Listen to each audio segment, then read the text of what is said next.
உங்கள் வாழ்க்கையை மாற்றப் போகின்ற ஒரு முக்கியமான கேள்வி. நம் முன்னேற்றத்திற்கு தடையாக இருப்பது எது? நாம் எடுக்கின்ற முடிவுகள் தான். ஒரு சாதாரண எளிய மனிதர் ஒருவர் மக்கள் செல்வாக்கு பெற்று தேர்தலில் நின்று ஜெயித்து பிறகு அமைச்சராகவும் ஆகின்றார்.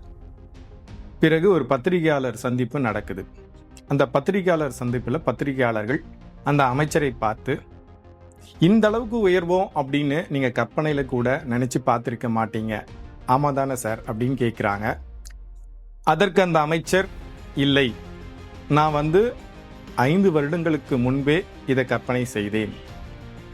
பொது வாழ்க்கையில இறங்குறதுக்கு முன்னாடி 5 ஆண்டுகளாக தினமும் இந்த 5 ஆண்டுகளில் என் செல்வாக்கு வளர்வதை அன்றாடம் நான் கற்பனைகள் செய்து வந்தேன். அதன் விளைவாக இன்று நான் வெற்றி பெற்று அமைச்சராக உங்கள் முன்னால் நிற்கிறேன்.